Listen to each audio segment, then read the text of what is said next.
नमस्कार, मी संजना. लोकापेक्षा न्यूज मध्ये आपलं स्वागत. पाहुयात आजचं बातमीपत्र.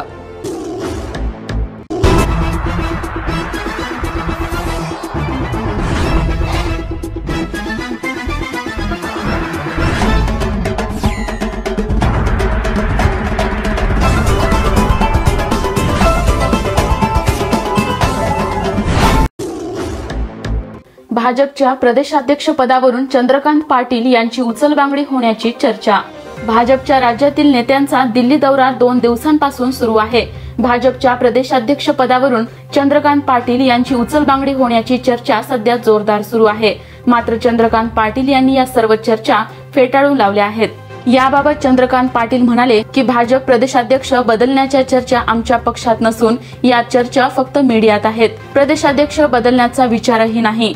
भाजपमध्ये प्रदेशाध्यक्ष बदलण्याची एक प्रक्रिया आहे. 3 वर्षाचा कार्यकाळ मिळतो. दर 3 वर्षाने आमच्या पक्षात फेरबदल होतो. अगदी ग्रासरूटच्या पदापासून ते राष्ट्रीय अध्यक्ष पदापर्यंत हा बदल होत असतो, असं पाटील म्हणाले. काँग्रेसला अद्याप पक्षाचा अध्यक्ष मिळाला नाही. भाजपचे तसे नाही असा टोला त्यांनी लगावला. तसंच दिल्लीत येण्यामागे कुठलाही राजकीय हेतू नाही. केंद्रीय मंत्रिमंडळाच्या विस्तारानंतर राज्याला केंद्रीय मंत्री मिळाले. दिल्लीत येऊनही त्यांचे अभिनंदन करणे आवश्यक होते. त्यामुळे दिल्लीत आलो. प्रत्येक मंत्र्यांची खाती समजून घेत त्यांचा राज्याला कसा फायदा होईल यावर या भेटीत चर्चा झाल्याचे त्यांनी सांगितले. पुरोगामी विचारांच्या बाता मारून मनोवादाचे जतन करणाऱ्या काँग्रेस राष्ट्रवादीचा बुरखा फाडा. रेखा ठाकूर.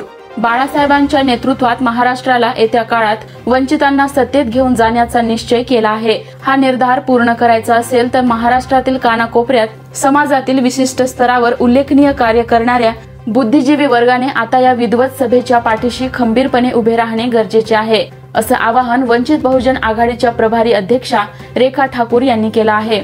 फुले आंबेडकर विद्वत सभा या संघटनेच्या महाराष्ट्रातील विभागीय समन्वयकांची चिंतन बैठक नुकतीच औरंगाबादमध्ये पार पडली. यावेळी मार्गदर्शन करताना ठाकूर म्हणाल्या की महाराष्ट्रात प्रस्थापितांची मक्तेदारी मोडीत काढून सर्वसामान्य माणसाला सत्तेत पोहोचवण्यासाठी वंचित बहुजन आघाडी सक्षम पर्याय म्हणून आज काम करत आहे.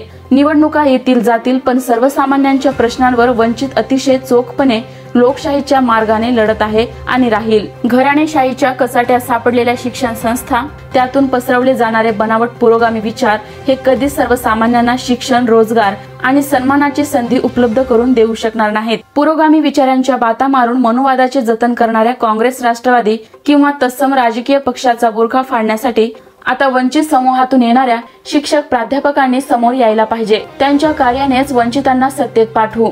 बुद्धिजीवी वर्गाने वैचारिक आणि दिशादर्शक चळवळ वंचितांसाठी उभी करावी, ही मोठी जबाबदारी त्यांच्यावर आहे. त्यांनी सहकार्य केल्यास आपण सत्तेत जाऊ असा विश्वासही रेखा ठाकूर यांनी व्यक्त केला.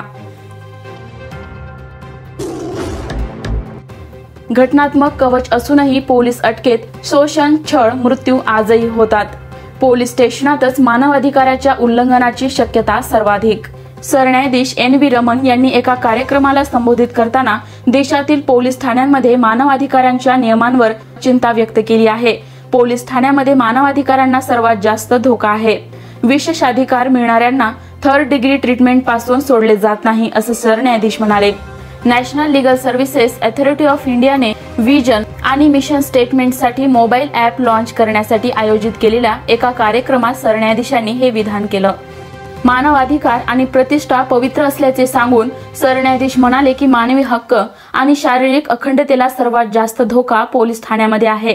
कस्टडियल छळ आणि इतर पोलीस अत्याचार या समस्या आहेत ज्या अजूनही आपल्या समाजात व्याप्त आहेत. एका ताज्या अहवालानुसार विशेषाधिकार धारक देखील 3rd डिग्री ट्रीटमेंट पासून सुटलेले नाहीत. घटनात्मक घोषणा आणि हमी असूनही पोलीस ठाण्यामध्ये प्रभावी कायदेशीर प्रतिनिधित्वाचा अभाव हे अटक किंवा ताब्यात घेतलेल्या व्यक्तींसाठी एक मोठी गैरसोय असल्याचं सरन्यायाधीश NV रमण यांनी सांगितलं. पोलिसांचा अतिरेक रोखण्यासाठी कायदेशीर सहाय्याचा घटनात्मक अधिकाराविषयी माहिती आणि मोफत कायदेशीर मदत सेवांच्या उपलब्धतेबाबत प्रचार करणे आवश्यक आहे. प्रत्येक पोलीस स्टेशन, कारागृहात डिस्प्ले बोर्ड आणि आउटडोअर होर्डिंग लावणे हे या दिशेने एक मार्गदर्शक पाऊल ठरेल. अत्यंत विशेषाधिकार प्राप्त आणि सर्वात कमजोर लोकांमध्ये न्यायापर्यंत पोहोचण्यामधील अंतर कमी करणे आवश्यक आहे. आपल्या देशात प्रचलित असलेल्या सामाजिक आर्थिक विविधतेचे वास्तव कधीही हक्क नाकारण्याचे कारण असू शकत नाही. जर एक संस्था म्हणून न्यायव्यवस्था नागरिकांचा विश्वास संपादन करू इच्छित असेल तर आम्हाला प्रत्येकाला आश्वासन द्यावे लागेल की आम्ही त्यांच्यासाठी तेथे आहोत। प्रदीर्घ काळापासून संवेदनशील लोकसंख्या न्याय व्यवस्थेपासून वंचित राहिली आहे।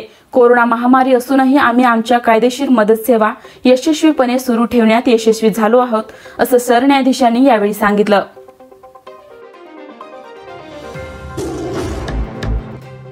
ऑगस्ट क्रांती दिनानिमित्त मुख्यमंत्री उद्धव ठाकरे यांचे स्वातंत्र्य संग्रामातील वीरांना अभिवादन। मुख्यमंत्री उद्धव ठाकरे यांनी ऑगस्ट क्रांती दिनानिमित्त भारतीय स्वातंत्र्य संग्रामात त्याग समर्पणाची परिसीमा करणाऱ्या क्रांतिकारी स्वातंत्र्य सैनिक यांच्यासह प्राणाची आहुती देणाऱ्या वीरांना अभिवादन केलं आहे। तसंच कोरोना विषाणूला हद्दपार करण्याची प्रतिज्ञा घेऊन भारतीय स्वातंत्र्याच्या अमृत महोत्सवाचा आनंद द्विगुणित करूया असं आवाहनही त्यांनी केलं आहे। मुख्यमंत्री आपल्या संदेशात म्हणतात की मुंबईतील गवालिया टँकवर करेंगे या मरेंगे अशी प्रतिज्ञा घेऊन ब्रिटिशांना चले जाओ भारत छोडो असा निकराचा इशारा देण्यात आला।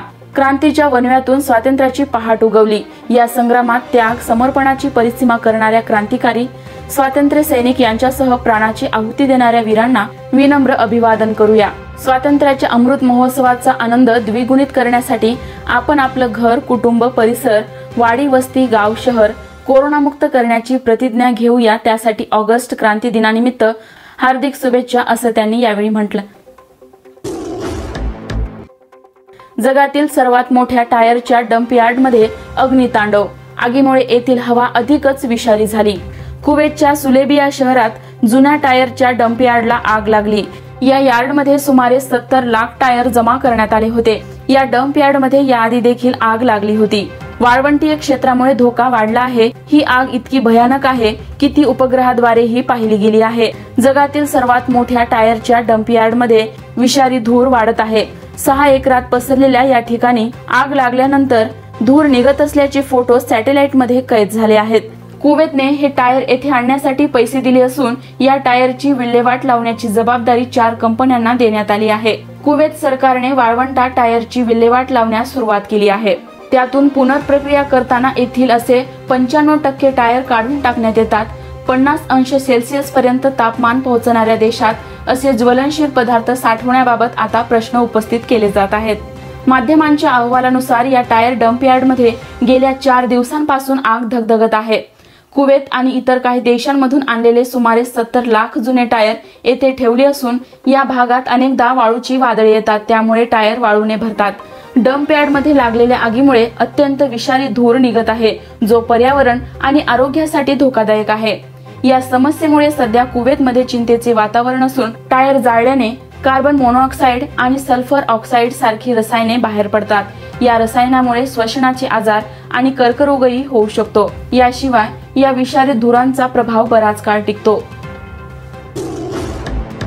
1ली ते 8वी पर्यंतच्या 80,000 शिक्षकांना रिकामी गोणपाट विकण्याचे काम।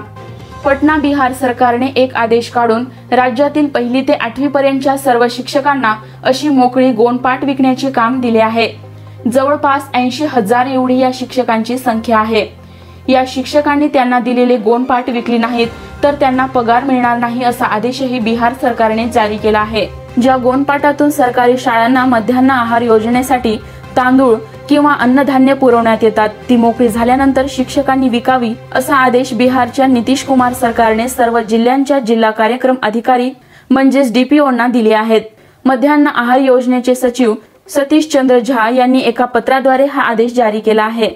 सरकारी आकडेवारीनुसार आतापर्यंत या मोकळ्या गोणपाटांची संख्या ही 1.27 कोटी असून प्रत्येकी 10 रुपये किमतीने त्याचे 12.7 कोटी रुपये सरकारकडे जमा करावेत असे या आदेशात नमूद केल्यामुळे प्रशासनाने सर्व सरकारी शाळांच्या मुख्याध्यापकांना आदेश दिले आहेत की मोकळी गोणपाट विकली नाहीत तर त्यांना शिक्षा केली जाईल आणि पगारही दिला जाणार नाही। त्यामुळे बिहारमधील अनेक मुख्याध्यापक आणि शिक्षक आता शिक्षणाच्या कामाव्यतिरिक्त ही गोणपाट विकण्यासाठी रस्त्यावर उतरल्याचे चित्र आहे। अशाच प्रकारचा एक फतवा महाराष्ट्रातही मागे जारी करण्यात आला होता। शिक्षकांनी त्यांना खिचडी तांदळासाठी पुरवण्यात आलेले रिकामे गोणपाट शासनाकडे जमा करावे, नाहीतर त्यांचे पैसे शिक्षकांच्या पगारातून कपात करण्यात येतील असं सांगण्यात आलं होतं। रुग्णसेवा देणाऱ्या 245 हून अधिक कंत्राटी डॉक्टर, परिचारिका आणि कर्मचाऱ्यांना कामावरून काढले।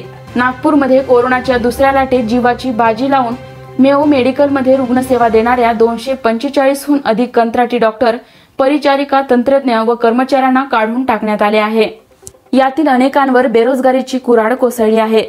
गरज सरो आणि वैद्य मरो याची प्रचिती या कोरोना योद्ध्यांना पाहून येते। कोरोनाच्या पहिल्या लाटेच्या तुलनेत दुसरी लाट अधिक भयावह होती। रुग्णसंख्या वाढताच महापालिका, जिल्हा प्रशासनाने डॉक्टरांपासून ते कर्मचाऱ्यांपर्यंत मनुष्यबळाची मदत मागितली।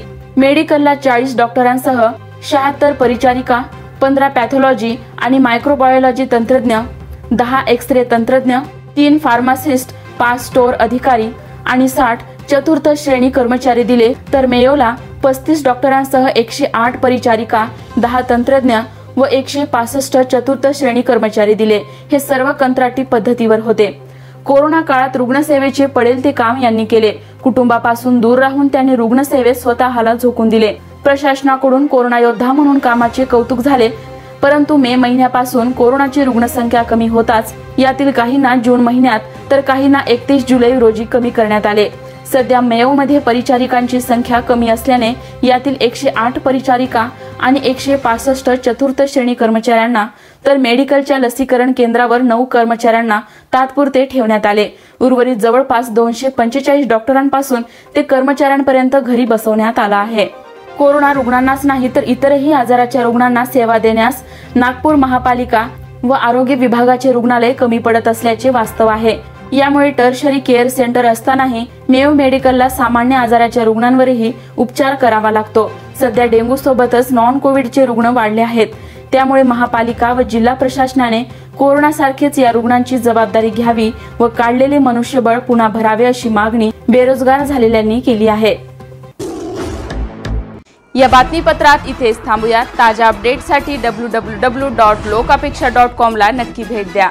YouTube आणि Facebook वरती बातमीपत्रास लाईक, कमेंट आणि शेअर करायला विसरू नका। पाहत रहा निर्भीड, निपक्ष लोकापेक्षा न्यूज। धन्यवाद।